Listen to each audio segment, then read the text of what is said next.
But one of the things I saw in one of the real estate forums online was that Zillow came in with this offer price that was way higher than the agent pulled comps for. And the agent's going, well, how do I combat this? Because they're saying the house is worth 350 and my comps put it at 309. So how are they doing that?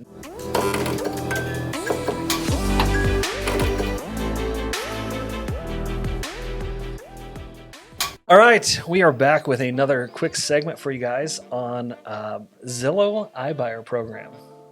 This is a fun one to talk about because there was a trending TikTok video that I think I sent you, which brought a lot of light to a situation that I think I've seen in forums, at least over the last year or 6 months, I should say, that maybe you guys haven't experienced, but is certainly happening. And we're seeing Zillow come into markets and they're buying up a ton of houses, especially in like the Phoenix market. They bought, I think, like 23% of the houses, or iBuyers did anyway, which is a ton. But one of the things I saw in one of the real estate forums online was that Zillow came in with this offer price that was way higher than the agent pulled comps for. And the agent's going, well, how do I combat this? Because they're saying the house is worth 350 and my comps put it at 309. So how are they doing that? And the TikTok video goes on to say what they're really doing is they're buying 3 houses at 300 and they're coming in for this 4th one and saying, we'll give you 340 or 350 for it. And now they've set a comp for the neighborhood because they're paying cash, right? And that's the initial thought is, oh my gosh, like they are not only the buyer, they are the bank, they are the title company and the real estate company. They're doing it all. But you have some additional information that I thought was absolutely brilliant, some research that you did on how Wall Street's involved. So let's dig in, Kay. It's pretty interesting. Just a little background, I did formerly do appraisals in my previous life, and I do investment real estate with investors all across the country. So this is a little bit in my bailiwick, so to speak. But really what's going on is, you remember when you're taking, if you're a real estate licensee and you're listening to this program, you remember there was 3 approaches to value, right? There was the market comps, which is what we do 99.9999% of the time. There was the value that you would get for new construction, or the cost approach. And there was another one that you've never dealt with. It's called the income approach.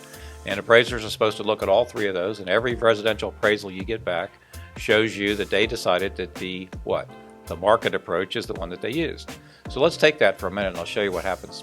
So let's say you sell a $225,000 house, just a kind of an average sale price in our market here. And somebody decides that they want to make that a rental house at $1,750 per month. And we'll show you, we can add this and show you a little layout on this, but basically it's $1,750 a month. So how does this work? So the investors are looking at it and they're saying, what is that internal rate of return, or what's that going to be for me? So if you remember, it was I over R equals V. So income divided by rate will equal the value. So if I want an 8% return on my money and I've got $1,750 a month, well, that $1,750 a month is $21,000 annually. If I divide that by the 0.08, let's say it's an 8% cap rate that you want to use, that value now is $262,500. I just paid $225 for this house. I paid $225 for it, and now in the income approach it's worth $262,500. I did it at 7%. If they're being a little more aggressive at a 7% cap, it's a $300,000 value. So that $225,000 house now could have a value of $300,000. When they go to Wall Street and when they go to their investors and they go to these REITs, they're showing what the property value is, and guess which approach they're using? It's not the market approach, it's the income approach. So there's a value increase. I saw one of the broker owners said that Zillow had approached her about buying her house, and it was such a good deal, she took it. She was well over what I was wanting for my house, or what the comps would show, so I took it. It was $50,000 more. Well, this is why it could be $30,000 or $40,000 or $50,000 more. So in this example, that house would sell for $300,000 instead of $225,000.